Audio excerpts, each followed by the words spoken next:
ոճրագործության 110-րդ տարելիցը իշխանությունները մեղադրում են ընդդիմության ներկայացուցիչներին, նախկին նախագահներին եւ մասնավորապես ձեր հորը, որ հայոց ցեղասպանության ճանաչման հարցը սակարկման առարկա են երբևէ դարձրել։ Դա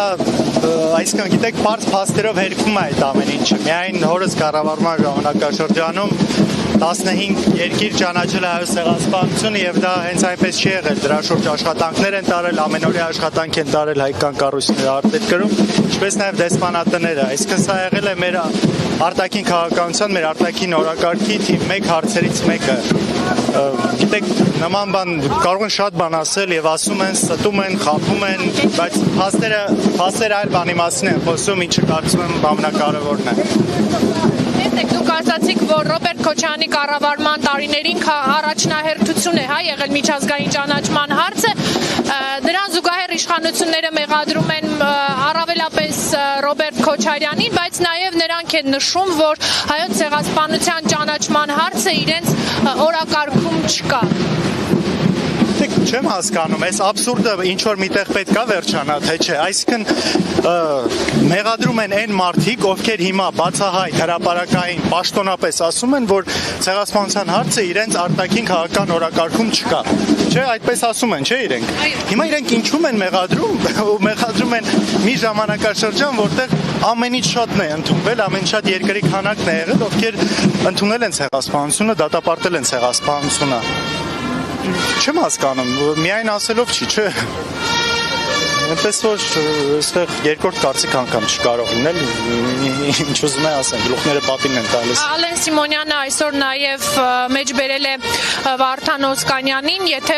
Թուրքիան բացի սահմանը եւ նորմալացնի հարաբերությունները, ես հաջորդ օրը թռչում եմ Վաշինգտոն հայկական լոբիներին համոզելու, որ չաջակցեն հայոց ցեղասպանության ճանաչման բանաձևը։ Տեսեք, մենք միշտ ցեղասպանության օրակարգը առաջ բերելով սա չենք կապել Թուրքիայի հետ հարաբերությունների հետ։ Այսինքն ասել ենք, որ անկախ ամեն ինչից հարաբերությունները պետք է նորմալիզացվեն։ Հիմա թե ինչ է մեջբերում, ինչ կոնտեքստից է դա կտրված, ինչպես է ասված։ Հասկանում եք, կա փաստ։ Մեջբերում եք ինչ-որ Վարդան Օսկանյանի ինչ-որ խոսք։ Ես սրա դիմաց մեջբերում եմ 15 երկիրը, ովքեր ընդունել են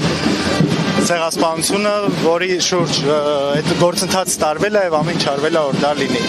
Հիմա Ալեն Սիմոնյանը շատ բան կարող է ասել, շատ բան կարող է կոնտեքստից կտրված լինել, հասկանում եք, այդ նույն ամեն ինչի հետ կապված, ով ասել է պետք է իրան հարցնել, թե ինչ կոնտեքստում է եղել, ինչի շուրջ է եղել, ինչի համար է դա ասվել, բայց փաստը մնում է փաստ, այն ինչ որ ասում են։ Խաղաղության են գնում, այսինքն մենք չենք ժխտում հայոց ցեղասպանությունը, չենք ուրանում, բայց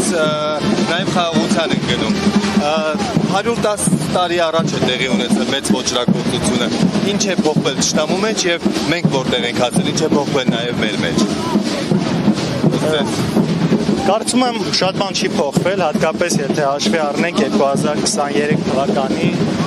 Ադրբեջանի իրագործած երեթե երկրորդ տարի անվանել ցեղասպանությունը, էթնիկ զտումները, որն իրանք իրականացրեցին հայ ժողովրդի մի մասի հանդեպ, արցախցիների հանդեպ։ Ինչի մասին է խոսում։ Ես չեմ կարծում, որ նրանց մոտ այս 110 տարվա ընթացքում որևէ բան փոխվել է։ Նրանց նպատակը նույնն է, միգուցե մեթոդներն են տարբեր, մոտեցումներն են տարբեր, բայց նպատակը մեծ հաշվով տեսնում ենք, որ նույնն է։ Այս հայտարարակ դատավարությունը Բաքվում, որ իրականացվում է, իրենց չվերջացող պահանջները անդադար զիջումներ կորզելու Հայաստանից։ Ես այն համոզմունքին եմ, որ այդ երկու երկրներին ի վերջո պետք է այս տարածքը առանց հայերի։ Նրանց վերջնական նպատակը դա է եւ սրան մենք պետք է սթափնայենք եւ հասկանանք, թե մեր անելիքը որն է որպես պետություն, որպես հայ ժողովուրդ, ինչպես կարող ենք սրան դիմադրել, ինչպես կարող ենք հակազդել իրենց այդ նպատակին։